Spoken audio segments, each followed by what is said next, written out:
Comienza el Catecismo de la Iglesia Católica, un programa dirigido por el Padre Luis Fernando de Prada.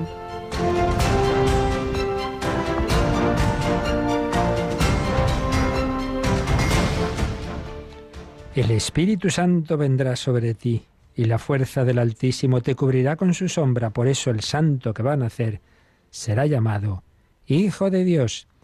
María contestó: He aquí, la esclava del Señor, hágase en mí según tu palabra. Alabados sean Jesús, María y José. Muy buenos días en esta gran solemnidad. Todo comenzó aquí. La cosa empezó en Galilea, la cosa empezó en Nazaret. Aquí el Verbo se hizo carne, está escrito en latín, en la gruta de Nazaret. Aquí se unieron dos síes, el sí del Hijo eterno de Dios, sí Padre, me voy a la tierra, voy a hacerme uno de ellos, y el sí de María. Y aquí la esclava del Señor, hágase en mí según tu palabra. Oíamos esta mañana en esa reflexión de cada día que nos lee Yolanda Gómez, como hay 4 fiat decisivos en la historia. El fiat, hágase, por el que Dios ha creado el mundo. El fiat de María, he aquí la esclava del Señor. El fiat de Jesús en la pasión, no se haga mi voluntad sino la tuya, pero falta el tuyo y el mío. Le diremos que sí al Señor, que queremos hacer su voluntad, que le dejamos a Cristo entrar en nuestra alma como entró en el alma y cuerpo de María. He aquí la esclava, he aquí el esclavo, o como preciosamente decía San Ildefonso de Toledo, quiero ser esclavo de la esclava de mi Señor. Día grande, solemnidad. Hoy la liturgia tiene, pues eso, el máximo rango del litúrgico, que es la solemnidad, 2 lecturas, gloria, credo. Solo le falta ser de precepto, no lo es, pero podría serlo, porque es el fundamento de la fe cristiana. ¿En qué cree el cristiano? En Dios, hombre, en Dios todas las religiones. No, lo fundamental de nuestra fe, en el Dios hecho carne, en el Verbo hecho carne, en Jesucristo, por el Espíritu Santo y el sí de María. Bueno, y sí ha dicho a venir aquí por la mañanita Mónica Martínez. Buenos días, Mónica. Muy buenos días, padre. Aquí estamos.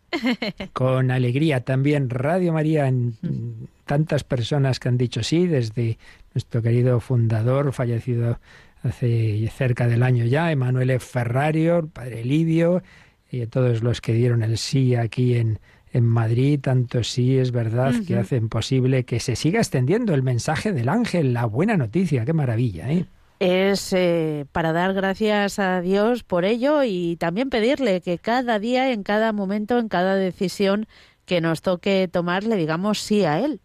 Así es. Y para hacerlo así, pues es importante renovar nuestra consagración a la Virgen María para que esto no sea nuestro, sino Radio de María. Y por eso cada 25 de marzo tenemos, y este año además por partida doble, como ahora os explicaremos, hacemos una oración, todas las Radio Marías del mundo, renovando la consagración de la radio a la Virgen María. Obviamente el momento del sí en nuestra oración es el Ángelus, por eso después del Ángelus pues rezaremos esa oración, pero esta vez la cosa es mucho más gorda, porque donde todo pasó, donde dijo que sí María, nos vamos esta tarde en las ondas, Mónica. A las 4 de la tarde nos vamos volando hasta Nazaret para rezar el Santo Rosario desde allí. Fíjese, padre, qué bonito. Pues sí, claro que sí. Bueno, volando no como los ángeles se llevaron volando la casa de Nazaret a Loreto, sino a través de las ondas.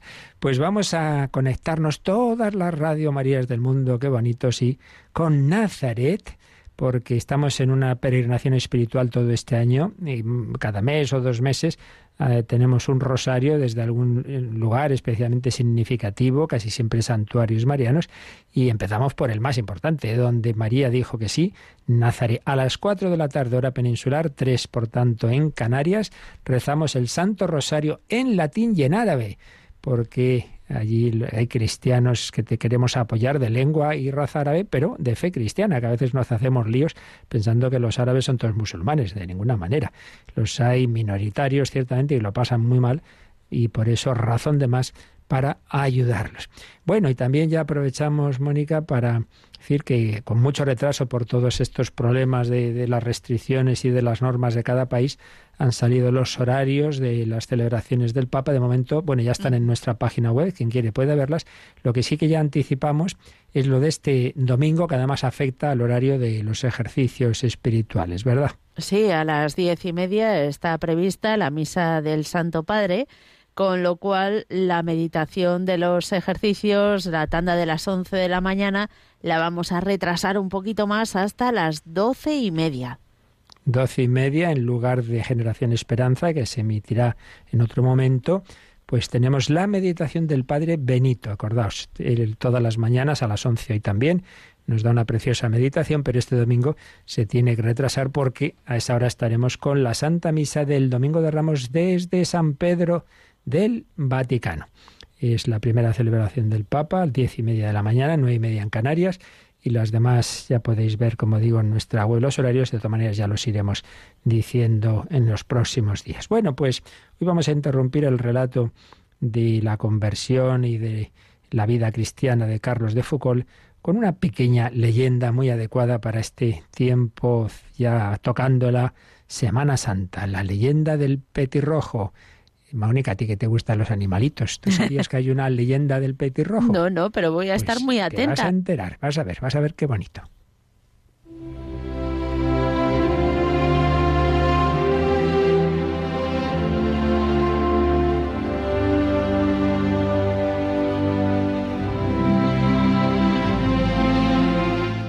La leyenda del petirrojo.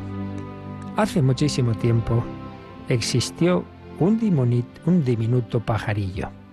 Las plumas verde aceitunado de su espalda contrastaban con el blanco brillante de su cuello y pecho y le daban un hermoso aspecto cuando cruzaba por campos y aldeas. Un buen día, sobre la cima de una pequeña colina cercana a su nido, se alzaron 3 cruces. En ellas 3 hombres sufrían el cruel tormento de la crucifixión. El pajarillo se acercó con esa curiosidad tímida de las aves. Era mediodía.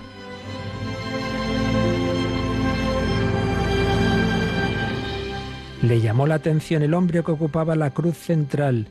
Su cuerpo estaba lleno de heridas. Sus rodillas eran una llaga en carne viva y una corona de espinas gruesas hacía sangrar su cabeza. Aquel pajarillo nunca había contemplado de cerca tanto dolor. Asustado, revoloteó hasta su matorral sin saber qué hacer. Después de pensar escondido entre la vegetación, se armó de valor. Las cosas no podían seguir como estaban. Era urgente hacer algo. Se posó con cuidado sobre la madera de la cruz, observó de cerca al hombre, escuchó su respiración acelerada y jadeante. Luego inició un vuelo corto y, sosteniéndose en el aire con el esfuerzo de sus alas, acercó el pico hasta que pudo asir una espina de la corona. Tiró con todas sus fuerzas hasta que logró arrancarla. Aquel hombre se sintió aliviado, al tiempo que el pajarillo se alejaba, emocionado por el gesto que acababa de realizar.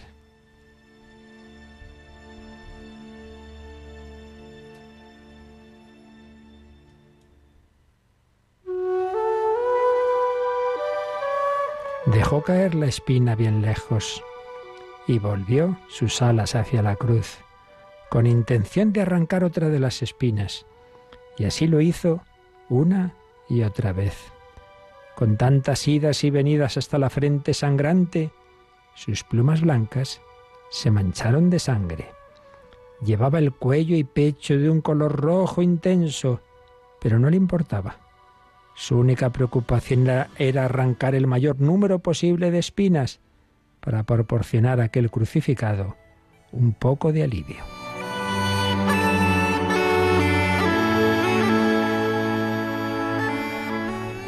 Poco después, aquel hombre moría con una palabra de perdón para quienes le hacían sufrir y una mirada de agradecimiento hacia el pajarillo que no había escatimado esfuerzos para mitigar sus dolores. En el mismo momento en que aquel hombre expiró, el pajarillo descubrió que la mancha que llevaba en el pecho y cuello brillaba con una intensidad extraña. Intentó quitársela, pero fue en vano. Permanecía allí como recuerdo y signo de su generosidad. Desde aquel día hay un pajarillo que cruza nuestros campos y pueblos con una hermosa mancha roja y brillante en su pecho. Cruza los campos con orgullo. Sabe que lleva en sus plumas el recuerdo agradecido que le dejara para siempre alguien que murió en una cruz para que todos tuviéramos vida. Desde entonces todos lo llaman petirrojo, porque lleva su pecho marcado con color rojo.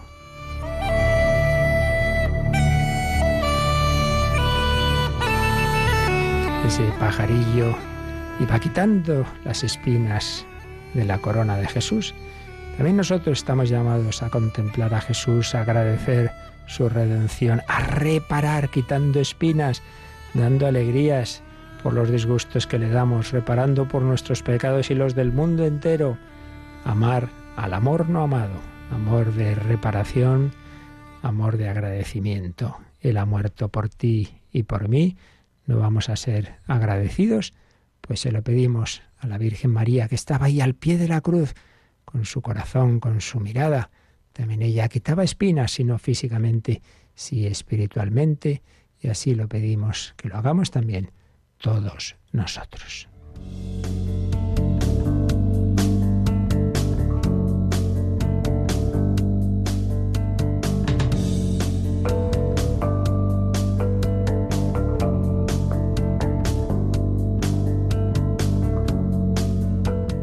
Bueno, ¿a qué te ha gustado la leyenda del petirrojo? Claro que sí. Lo que pasa es que yo creía que la tradición decía que eran golondrinas las que le habían quitado las espinas al Señor. Bueno, pues está muy bien. Bueno, petirrojo, golondrina, da igual. Lo importante es eso, fíjate, que hay esas tradiciones que expresan el amor, ¿no?, del pueblo cristiano, indicando cómo toda la creación pues debe dar gracias a su Creador, que se ha convertido no solo en Creador, sino en uno de nosotros, ha asumido una humanidad, un cuerpo capaz de sufrir y de morir, y que tenemos que poner de nuestra parte. Sean golondrinas o petirrojos, nos representan a nosotros, ¿verdad? Pues sí, en esa sencillez, ¿no?, de ser agradecidos con todo lo que el Señor nos ha dado, pues qué menos que quitarle un poquito de una espinita. Así es. Y bueno, pues eso que nos ha dado se concreta, nos lo expresa y nos lo, lo concentra de una manera muy especial en los sacramentos, que es lo que estamos viendo. Los sacramentos hablando en general, luego ya iremos viendo cada uno en particular. Sacramentos de Cristo, sacramentos de la Iglesia. Y vamos a seguir todavía porque es una cosa que está concentrada en un solo número del Catecismo, pero que tiene mucha importancia y creo que lo conocemos poco este tema, de qué significa esto de que hay 3 sacramentos que imprimen carácter, el carácter sacramental, pero también los demás sacramentos tienen una dimensión, cada uno de una manera, digamos, permanente, más fija, más estable, más allá de que luego, por desgracia, el fin al que todo sacramento apunta, que es que vivamos en la amistad con Dios, la gracia de Dios que decimos, eso podemos perderlo después. Pero lo que nunca se pierde es lo esencial, el vínculo básico, y sobre todo en los 3 sacramentos que estamos mencionando, bautismo, confirmación y orden, hay algo que nunca se pierde, el carácter. Vamos a seguir comentando este número que en primer lugar lo releemos, el número 1121. Los 3 sacramentos del bautismo, de la confirmación y del orden sacerdotal confieren, además de la gracia, un carácter sacramental o sello por el cual el cristiano participa del sacerdocio de Cristo y forma parte de la Iglesia según estados y funciones diversos. Esta configuración con Cristo y con la Iglesia, realizada por el Espíritu, es indeleble. Permanece para siempre en el cristiano como disposición positiva para la gracia, como promesa y garantía de la protección divina y como vocación al culto divino y al servicio de la Iglesia. Por tanto, estos sacramentos no pueden ser reiterados. Pues una síntesis muy apretada de lo que se ha ido desarrollando en la historia de la Iglesia desde los textos del Nuevo Testamento, la reflexión de los primeros autores de la Iglesia que llamamos los santos padres, los teólogos medievales. Luego, pues como en otros temas ha ocurrido, cuando estas cosas son negadas, pero bueno, fueron negadas ya en parte en tiempos de San Agustín. Veremos la importancia de la reflexión del gran santo de Hipona, de San Agustín, pero luego los teólogos medievales, y luego cuando es negado también en la Reforma Protestante por Lutero, pues la respuesta del Concilio de Trento. De hecho, una de las frases que acabamos de leer en este número, esta configuración con Cristo y con la Iglesia realizada por el Espíritu es indeleble, aparece la cita del documento del Concilio de Trento. Y luego, pues los teólogos posteriores y, bueno, más o menos cómo se explican estas cosas. Siempre, lo hemos dicho aquí muchas veces, hay que distinguir lo que es seguro, lo que es el dato de fe y luego las explicaciones. Explicaciones, pues suele haber distintas, hay distintas tradiciones teológicas y no hay por qué contraponerlas.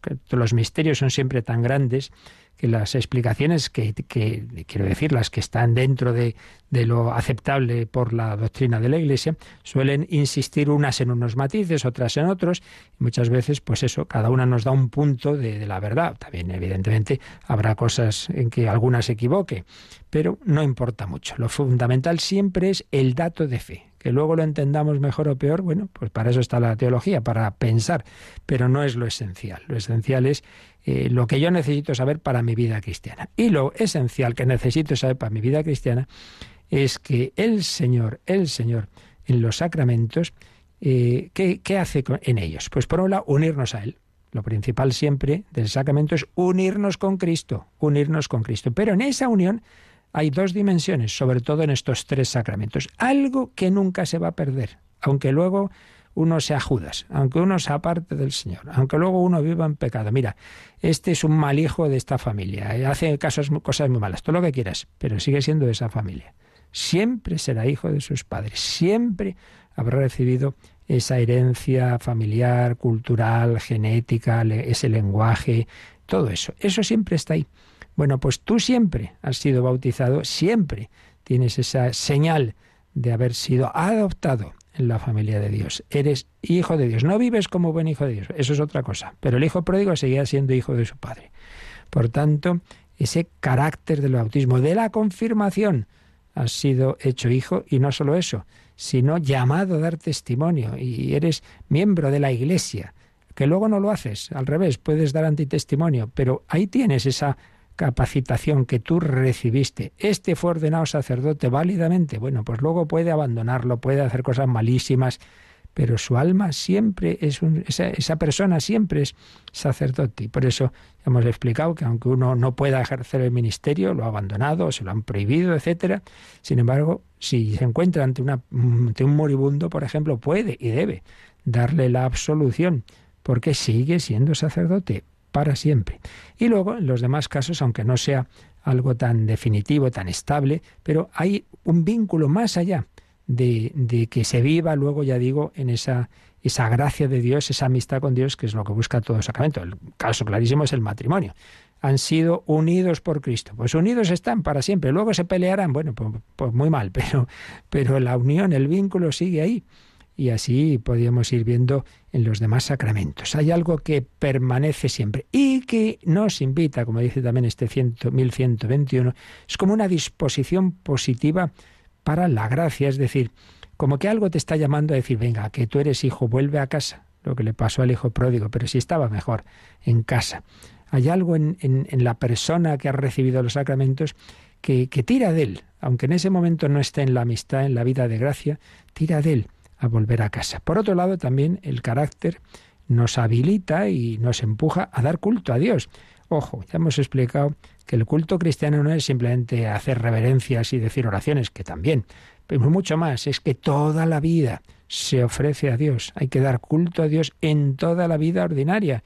Por eso ofrecemos por la mañana, en el ofertorio de la misa, todo lo que hacemos, todo está llamado a dar culto a Dios. También se dice que el carácter nos introduce en el servicio de la Iglesia, es decir, por el carácter somos injertados en esta familia, pero no de una manera, digamos así, indiferenciada, sino cada uno ocupa un lugar en ese cuerpo místico de Cristo. Y finalmente nos ha recordado este número que estos 3 sacramentos no pueden ser reiterados, no se pueden repetir, porque una vez que se han recibido de una vez para siempre. Bueno, pues esta es la síntesis que el Catecismo hace de la doctrina católica. Pero esa doctrina, como en los demás casos estamos explicando ya muchas veces, volvemos a insistir. Nadie piense, oiga, esto no está en la Biblia. Vamos a ver, que el Señor ha fundado una iglesia, no ha dicho ir y escribir un libro, sino ir y predicar en función de lo que a mí me habéis visto y oído. Los apóstoles anuncian a Cristo. El cristianismo no es una religión del libro, sino de una persona que vive en una iglesia que él ha fundado y a la que él asiste con su Espíritu Santo. Es verdad que lo principal de esa doctrina se recoge en esos primeros años del cristianismo bajo la inspiración del Espíritu Santo en el Nuevo Testamento, que unido al Antiguo forma la Biblia, fundamental, pero no es lo único, sino que hay siempre esos 2 cauces de transmisión de la revelación, que son la Escritura, ciertamente, y la tradición, que incluye de una manera muy importante la liturgia de la Iglesia, cómo se han celebrado las cosas, porque ahí vemos lo que se creía y lo que se cree. Y luego, con esa asistencia del Espíritu Santo para que los pastores de la Iglesia, los obispos, no cada uno suelto, sino en comunión, y por supuesto su cabeza, el sucesor de Pedro, el Papa, pues cuando surgen dudas, etcétera, precisan la interpretación correcta de esa revelación del Señor. Por eso Jesús les dice a los apóstoles, quien a vosotros escucha, a mí me escucha. Y particularmente a San Pedro, lo que atares en la tierra quedará atado en el cielo, etcétera. Pues bien, la reflexión teológica en cada punto suele seguir este camino. Primero ver eso si está en la Escritura. Luego en la tradición de la Iglesia, los santos padres, la liturgia.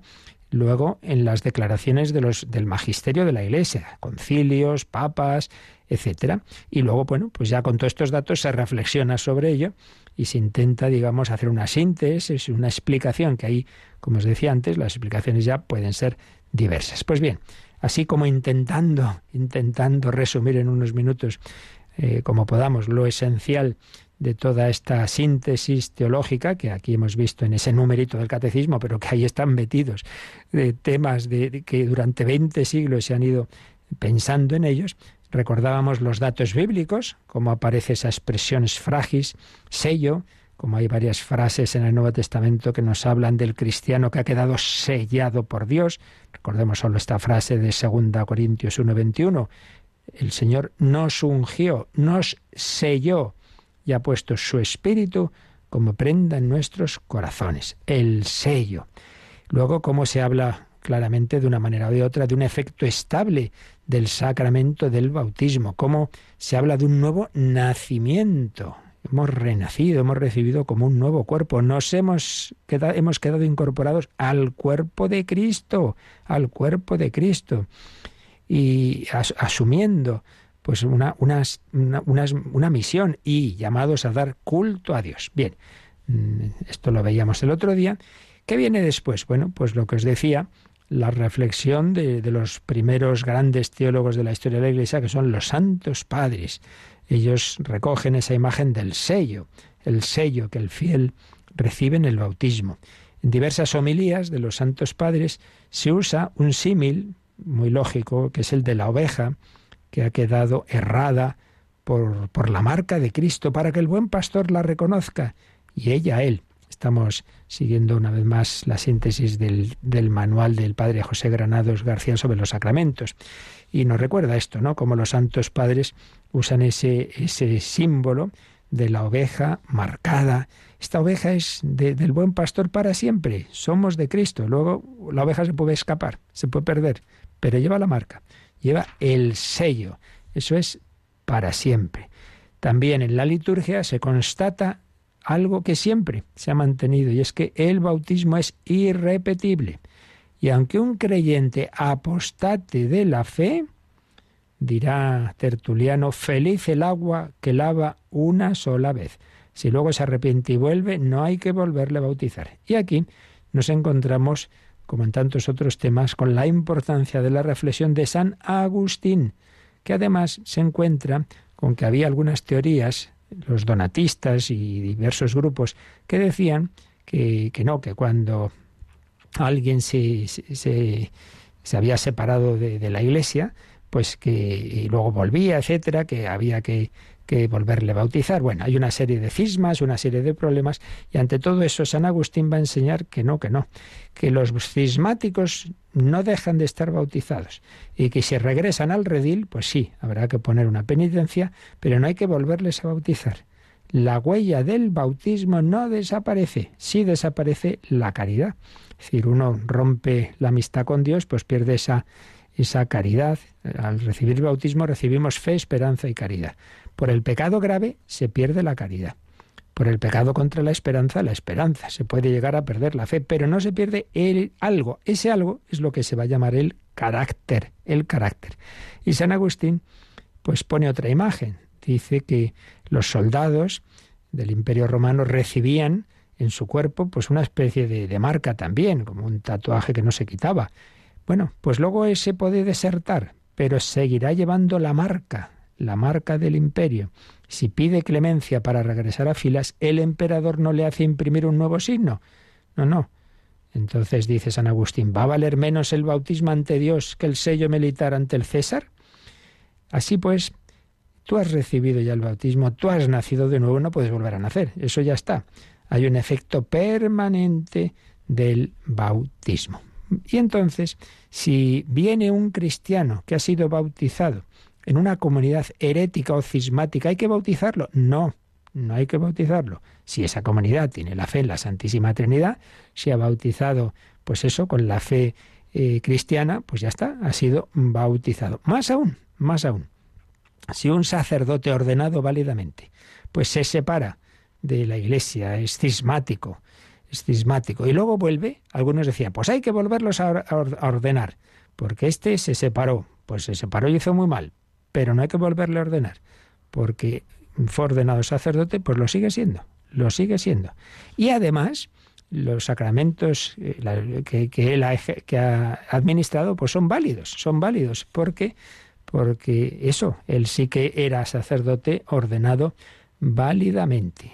Dice San Agustín que, y esto, fijaos, cuando a veces pensamos que todo esto del ecumenismo y tal es una cosa nueva del siglo XX, del Vaticano II, que va, esto ya ocurría en este tema, porque San Agustín habla de esto, de cómo en comunidades separadas de la Iglesia hay sacramentos válidos y hay cosas que son válidas y que son buenas. Claro, les faltan otras, pero no es un todo nada, sino que hay elementos positivos, pues igual que la Iglesia dice que en las comunidades separadas de la Iglesia Católica hay sacramentos válidos, tienen aspectos que pueden vivir mejor, por supuesto, y lo harán sin duda muchas veces que algunos católicos. Así pues, San Agustín y en general los santos padres dejan esta herencia a la reflexión de los teólogos medievales, que hay un efecto indeleble de algunos sacramentos que no se pueden repetir, que hay un nuevo nacimiento, que nos injerta en el cuerpo de Jesús por la maternidad de la Iglesia, y que aunque no todos los autores mencionan un sello o un carácter, sí que tienen esta convicción, que hay una transformación radical del bautizado por incorporación a Jesús. El sacramento proporciona una nueva carne, como una nueva naturaleza, un efecto permanente del bautismo y confirmación, y también del orden sacerdotal, por el que los ministros adquieren la capacidad de engendrar en la fe. Bueno, pues esto va a ser recogido pues ya por la Edad Media, por grandes teólogos. Hay un teólogo curioso con la historia que tiene, que alguna vez uno oye, ¿quién será ese? El pseudo Dionisio Areopagita. ¿Quién eres este? Pues resulta que este era un teólogo desconocido, la verdad es que no sabemos muy bien quién era, pero del siglo V, del mundo oriental, y que firmaba como Dionisio el Areopagita. En los Hechos de los Apóstoles aparece Cuando San Pablo predicó en Atenas, en el Areópago, hubo un tal Dionisio que se convirtió.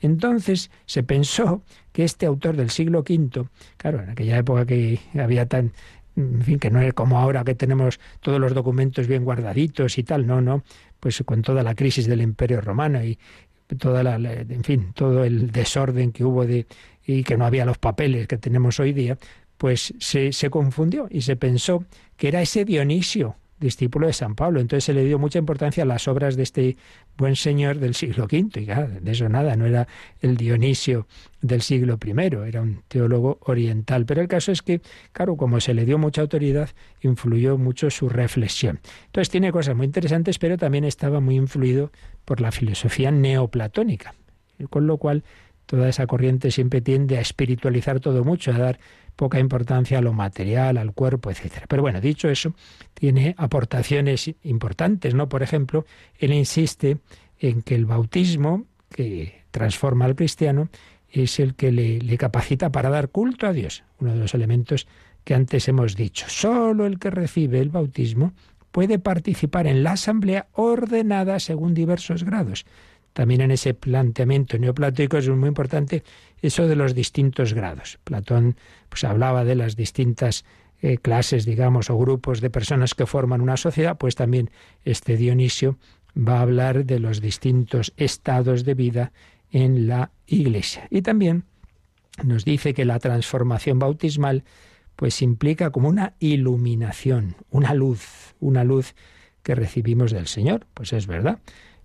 La iluminación se ha llamado a veces así al bautismo. El carácter introduce al bautizado en una nueva red visible de relaciones, le da un puesto en la asamblea eclesial. El carácter imprime en él la luz que refleja la visión divina y convierte al cristiano en un signo luminoso, que brilla así vuestra luz ante los hombres, dice Jesús. El cristiano transformado por Cristo, pues su vida debe reflejar a Cristo. Y el carácter le prepara para conocer y recibir a Dios en la vida eterna de una manera plena, pero anticipando esto en el culto cristiano. El carácter distingue a unos de otros en el cuerpo de Cristo. Cada uno tiene un papel, un lugar, es distinto el sacerdote, el diácono, el laico, el religioso, etcétera, etcétera. Bien, luego pues vendrán los grandes teólogos, como Santo Tomás de Aquino, que van a profundizar en esto, pero primero vamos a quedarnos un momentito dando gracias a Dios, que no se echa atrás. Dios ha entrado en nuestra historia. El Verbo se ha hecho carne para siempre, para siempre. No rompe ese matrimonio que se produce en Cristo de la naturaleza divina y la humana. Para siempre el Verbo se ha hecho carne, para siempre está desposado con la humanidad, para siempre. Gracias al sí de María y al sí de Jesús, eso no va a cambiar. Y el Verbo tiene un corazón de carne también ahora, ya transfigurado, ciertamente, resucitado y glorioso, sí, pero sigue siendo hombre. Vamos a dar gracias a Dios, igual que Él no se echa atrás, que sigue siendo hombre para siempre, tú y yo bautizados, eso queda para siempre. Somos hijos de Dios, unidos al Verbo hecho carne, gracias también al sí de María.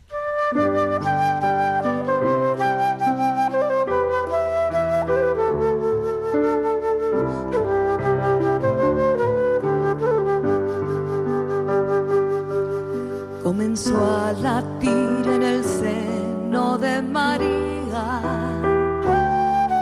un corazón de carne, el corazón de Dios.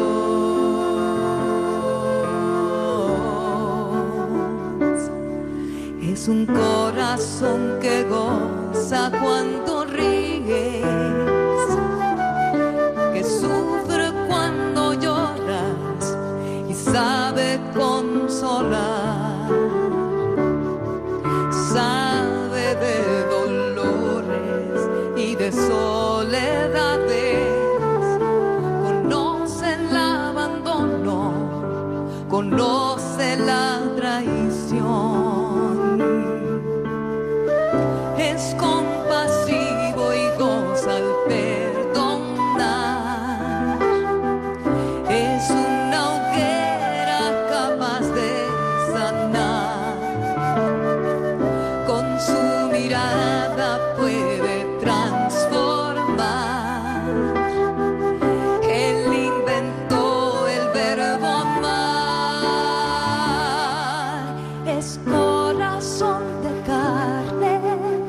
es corazón de Dios, es el sagrado corazón.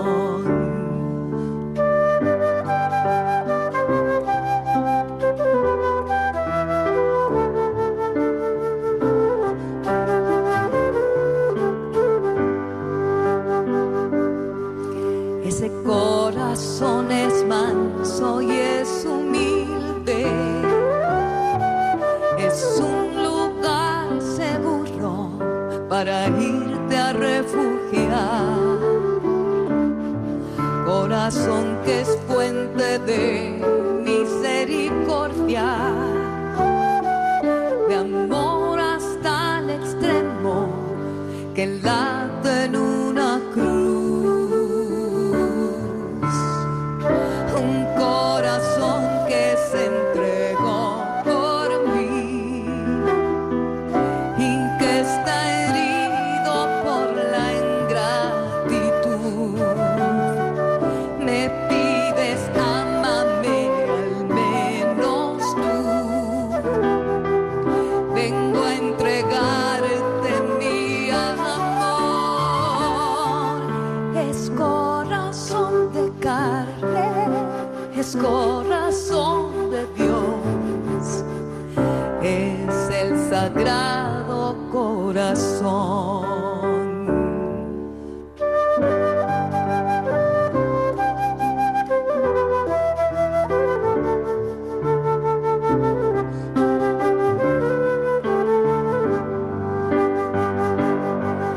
En tu costado abierto quiero entrar y con el alma de rodillas reparar.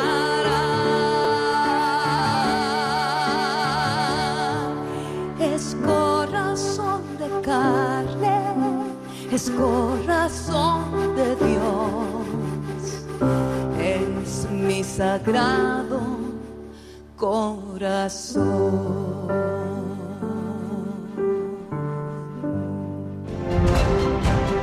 Conoce la doctrina católica. Escucha el catecismo de 8 a 9 de la mañana, de 7 a 8 en Canarias. Y los sábados a la misma hora profundizamos en los temas tratados en el programa En torno al catecismo.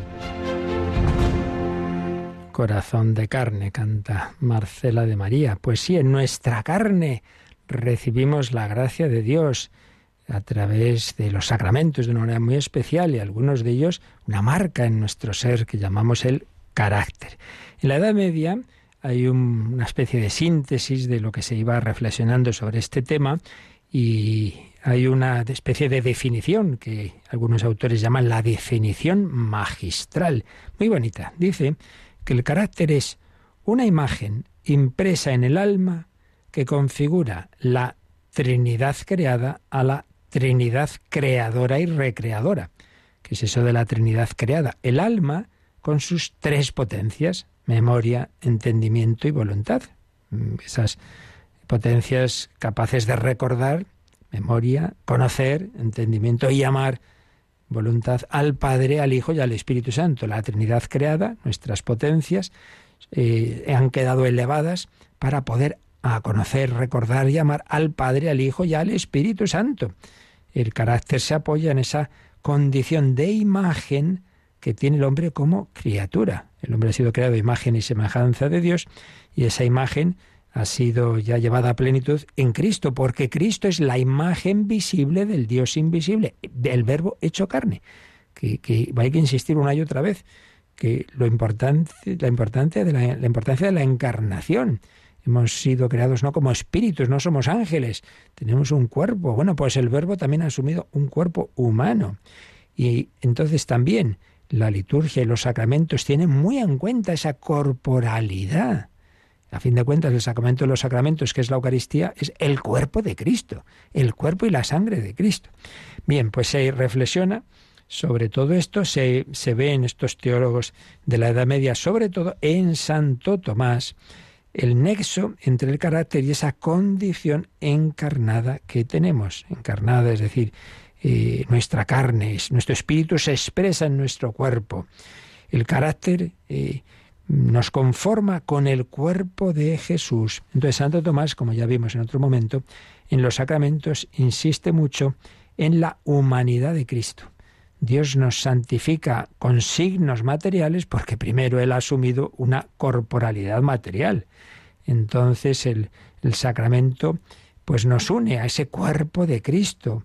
Recibimos en nuestro cuerpo el agua, pues tiene que tocar tu cuerpo, y el aceite con el que eres ungido, y comulgas pues recibiendo, comulgando, comiendo, todo eso es corporal. Entonces el creyente recibe la gracia espiritual de Dios, pero a través de esa humanidad de Cristo que nos toca a través de la Iglesia y a través de aspectos materiales. Y lo impresionante es que así el creyente, el cristiano, se configura a Cristo, quedando convertido, por así decir, en persona sacramental. Algo así como el pan, el vino, el óleo han sido consagrados, el cristiano ha sido consagrado. Por supuesto el sacerdote ha sido consagrado, ya no soy yo sin más, no, es Cristo quien vive en mí. Pero por otro lado, el carácter siempre lleva a más, tiene un carácter dinámico. Sí, ya lo he recibido, pero esto tiene que ir invadiendo toda mi psicología. Siempre ese fin, esa plenitud, por supuesto, en la vida eterna, pero, decía Dionisio, con la importancia del culto a Dios, en recibir en la liturgia los dones de Dios y también en repartirlos a los demás. Y esos tres caracteres de esos tres principales sacramentos, Santo Tomás señala que en el caso del bautismo es, digamos, más bien una potencia pasiva, una capacidad de recibir los dones divinos. El carácter es como abrir una ventana en el ser humano para recibir los dones divinos. La confirmación ya tiene un carácter más activo, porque habilita al fiel confirmado no solo a recibir, sino a confesar la fe. Yo soy católico, yo doy testimonio de Cristo. Y el orden sacerdotal, más aún, da una potencia activa no solo para recibir y confesar, sino para comunicar a otros los dones recibidos de Dios, generando en ellos un nuevo ser. Pues sí, tú te acercas a un sacerdote y éste dice sobre ti: yo te absolvo de tus pecados en el nombre del Padre y del Hijo y del Espíritu Santo, y ocurre un milagro. Recuerdo haber oído contar a un hombre que llevaba muchísimos años, no sé si 30 o 40, sin confesar, y cuando se confesó y daba testimonio y me cogía al brazo y me decía: Padre, este brazo hace milagros, cuando yo oí esas palabras y mi vida cambió. Claro, es un milagro. Dios, a través de un hombre pobre y pecador, sin embargo, pues recibimos esa capacidad de transmitir una vida nueva. Por tanto, la síntesis que hace Santo Tomás de este tema es que el carácter es una potencia otorgada al fiel, que le configura al cuerpo de Cristo, que le convierte en persona sacramental, en cauce de gracia para sí mismo y para los demás, muy especialmente en el caso del sacerdote, que puede, pues como digo, ser instrumento para no solo recibir y testimoniar, sino para generar esa nueva vida. Bien, toda esta síntesis va cuajando en esos grandes teólogos, sobre todo en Santo Tomás de Aquino, y sin embargo después hay una época ya más de decadencia en la teología, se empieza a ver el carácter como algo más, digamos, como simplemente que Dios tiene en cuenta, tiene una mirada positiva hacia esa persona que recibió los sacramentos, pero no tanto como algo que está en el propio ser del cristiano. Y esto pues va a culminar en Lutero, que ya de por sí vimos que él prácticamente tiene una noción de sacramento que es casi negación de lo que es un sacramento, viene a ser prácticamente una forma de predicación con signos, en fin, algo más que eso, aquí no podemos matizar, pero ciertamente una visión pobre, y claro, pues el carácter ni te cuento, pues desaparece en su concepción, porque además piensa que como que lo entiende mal, ¿no? Como que el carácter fuera que ya el hombre dice: ya está, yo ya me salvo por mí mismo, ya tengo esto y yo me salvo. No, hombre, no. Es una dependencia, ya hemos dicho, dependencia de los dones de Dios. El primer y principal sacramento, que es el bautismo, principal en cuanto puerta de los demás, precisamente lo que hace es eso, darnos esa capacidad de recibir los dones de Dios. Sin ellos no hay nada que hacer, Pero Lutero muchas veces también ve las cosas como muy puntuales. Por ejemplo, él sí creía que se produce el cambio del pan y la sangre en el cuerpo de Cristo, pero decía que solo en el momento de la misa. Se comulga y luego ya desaparece, una cosa puntual.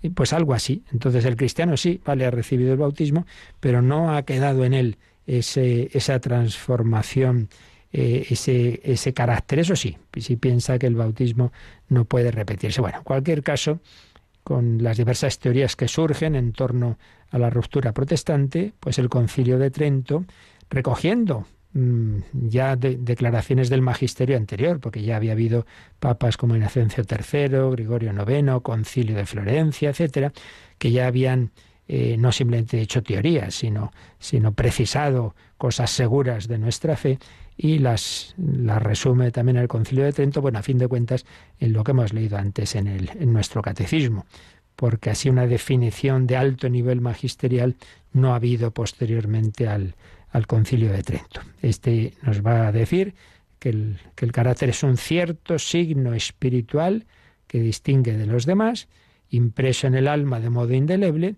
por lo cual no se puede repetir. No se puede repetir. También va a decir que la persona, el sacerdote, que es el que ha sido ordenado, no pierde esa potestad espiritual aun cuando deje de ejercer su ministerio. Pero por lo demás, tampoco va a entrar en cosas que eran discutidas entre las diversas escuelas teológicas. Solo recuerda lo que era ya seguro como un dato de fe de la tradición de la Iglesia. Y luego pues ya van a venir posteriores teólogos. Damos ya un salto al siglo XIX. Hay un gran teólogo, Matthias Scheven, un alemán, y este hace una comparación muy, muy interesante.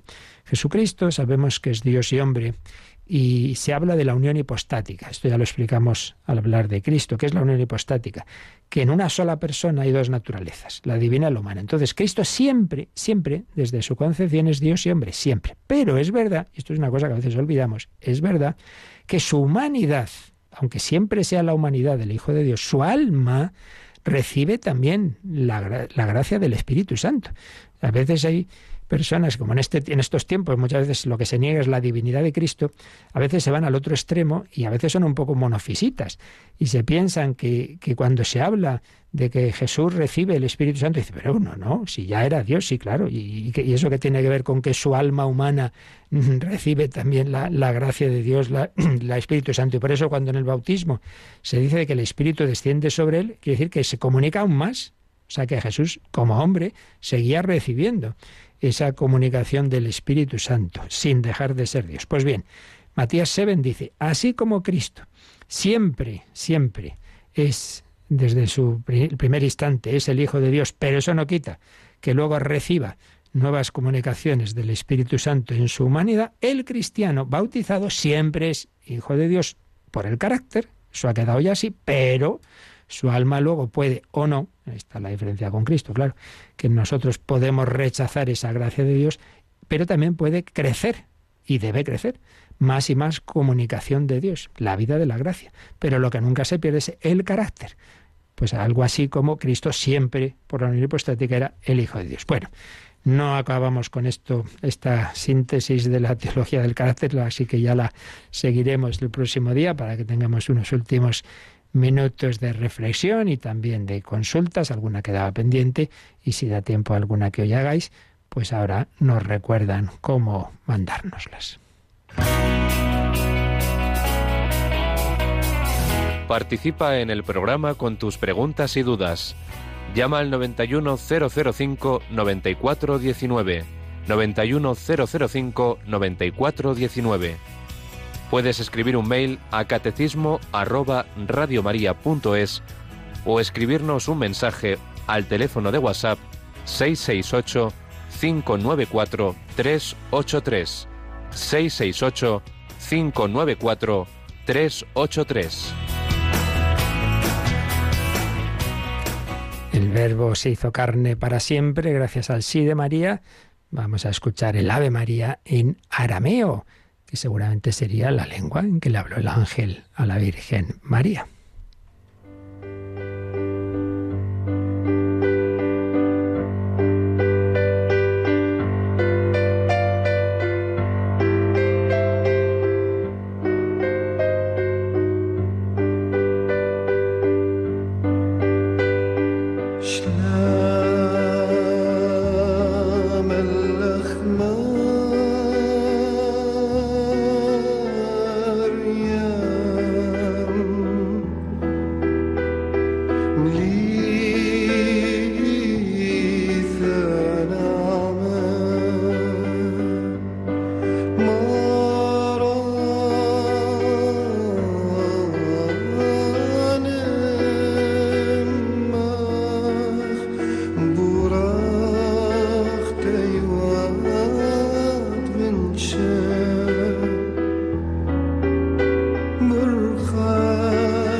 Ave María. Bueno, no nos da tiempo.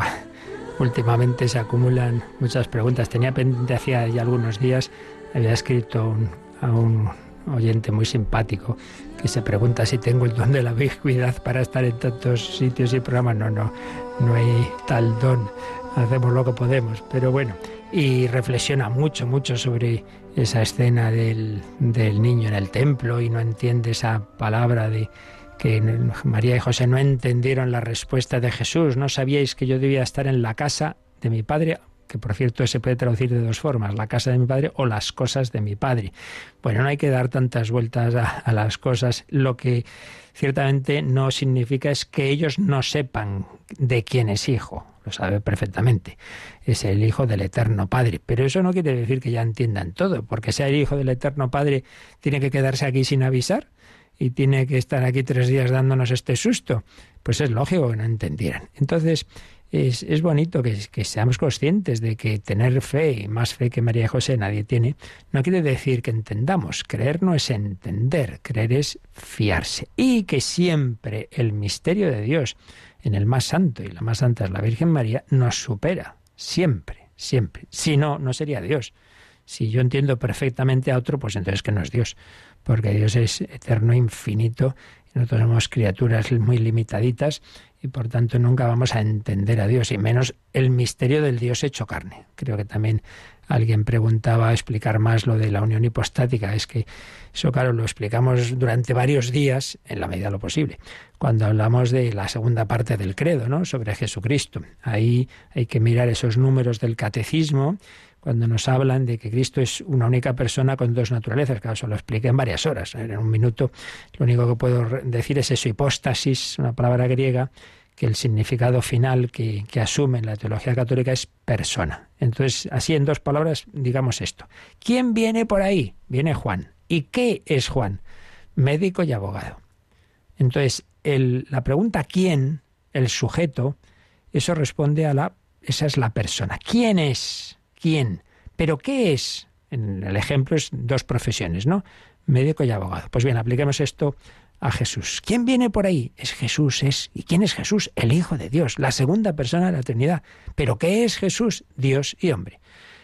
Tiene naturaleza divina y naturaleza humana, pero es una única persona, la segunda de la Trinidad. Pues bien, en Cristo se da esa unión en la persona. En una única persona hay 2 naturalezas, como 2 alas, como si yo cojo 2 brazos, uno lo meto en un barril lleno de agua caliente y otro en uno lleno de agua fría. Entonces, ¿tengo frío y calor? Sí. En el brazo derecho tengo calor, en el izquierdo tengo frío. Cristo es Dios y hombre. Entonces, Cristo puede hacer milagros y puede morir. Es eterno y muere. Sufre y no sufre. Depende en qué sentido, en qué naturaleza. Por eso también aprovecho, varios oyentes se arman un poco de lío, porque cuando rezamos el rosario, el segundo misterio, el de la ascensión del Señor, el texto bíblico dice que el Señor fue elevado. Dicen, oiga, ¿cómo que fue elevado? Asciende él por su propia fuerza, a diferencia de la asunción. Sí, claro, pero el texto bíblico se dice de las 2 formas. A veces se dice que Cristo subió, y en el credo así lo decimos, ascendió porque es Dios, pero también se dice fue elevado porque es hombre. Y entonces esto nos cuesta a veces entender, que el mismo Jesús, que es Dios, como hombre, igual que Jesús dice, yo he venido al mundo, pero también dice, tanto amó Dios al mundo que envió a su único Hijo. Las 2 cosas son verdad. El Padre envía al Hijo, el Hijo depende del Padre, y el Hijo, hecho hombre, como hombre, pues eso, lo que decía antes, es hombre. Entonces, en cuanto hombre, esa humanidad es elevada por Dios, por el Padre, por el Hijo y el Espíritu Santo. Entonces, el texto bíblico, varias de las expresiones, no me puedo entretener ahora a leeros todas, pero si no otro día lo haremos, habla, y lo mismo la resurrección. Jesús resucitó, pero también se dice fue despertado, fue levantado por el Padre, porque es hombre. Entonces, en la misma persona, el brazo derecho, por hablar así, como es naturaleza divina, puede hacer las cosas por sí misma, y el brazo izquierdo es limitado. Claro. Entonces es esa humanidad Y esa humanidad necesita también ser llena del Espíritu Santo. Entonces, la unión hipostática es que en la misma persona se dan a la vez esas dos naturalezas, la divina y la humana, la divina eterna, infinita, sin límites, y la humana limitada, como todo lo humano. Por ahí va la cosa. Pero en fin, seguiremos porque estos son grandes misterios. En cualquier caso, siempre aconsejo ir a buscar estos puntos en el catecismo, que para eso lo explicamos, no para oírlo aquí sin más, sino para que lo leáis y lo meditéis, ¿vale? Y también quien quiera puede buscar en el podcast, cuando explicábamos esto, porque además en el podcast de Radio María está puesto de qué se habla cada día. Entonces, si buscáis ahí, veréis, cuando hablamos de Jesucristo, pues todo esto de la naturaleza divina, la humana, la unión hipostática, etcétera. Bueno, lo importante no es que lo entendamos todo, sino que vivamos en fidelidad al Señor. Para eso pedimos su bendición. Yo recuerdo que hoy un rosario súper especial desde Nazaret, Rosario Mundial de Radio María a las 4 de la tarde, 3 en Canarias. La bendición de Dios Todopoderoso, Padre, Hijo y Espíritu Santo, descienda sobre vosotros. Alabado sea Jesucristo.